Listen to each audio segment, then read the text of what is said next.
What's up, guys? It's MB Boxing. I just finished up watching Emanuel Navarrete versus Eduardo Baez, and this was a 12-rounder in the featherweight division for the WBO Featherweight World Championship, and this fight was Saturday, August 20th from the Pechanga Arena in San Diego, California, and this fight was broadcasted on ESPN, ESPN Plus, or in the ESPN app.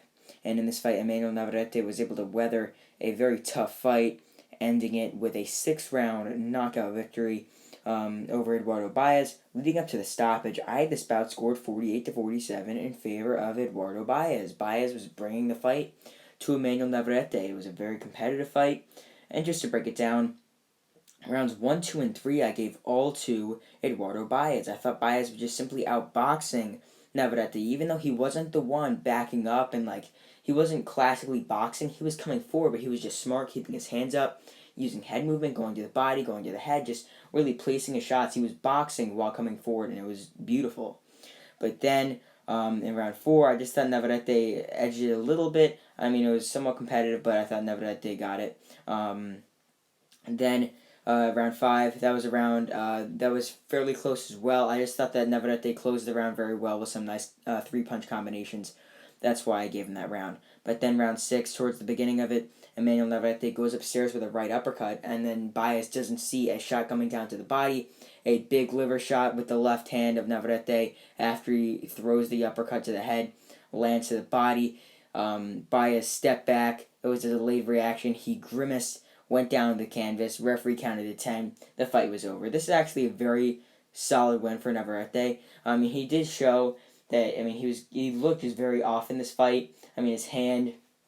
They were talking about his hand being hurt earlier as well.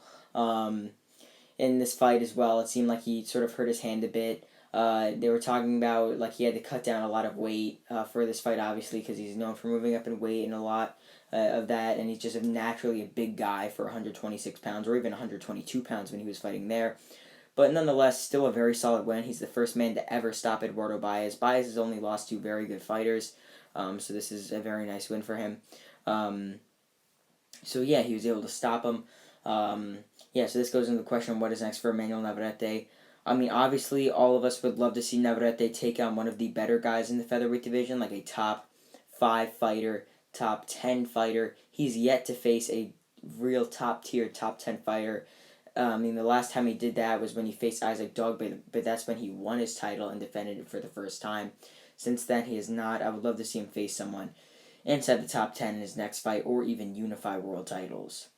But as for Eduardo Baez, losing here for I believe the 3rd time in his career, first ever by stoppage, I think he's going to take on still some very solid opponents in his next couple fights. He's had some big fights on Showtime, etc. in his last couple fights here on Top Rank as well, and he's on ESPN. So he's just a very solid opponent. He could definitely hang with some of these top 15 guys. He had a good fight with Rais Salim. I wouldn't mind seeing him in against someone else inside the top 15 in the featherweight division in his next fight. So overall, Emanuel Navarrete defeats Eduardo Baez by knockout in the 6th round with a brutal uppercut to the body, ending the fight. And yeah, that's really it. I'm MB Boxing. Thanks for watching, and I'll see you guys later.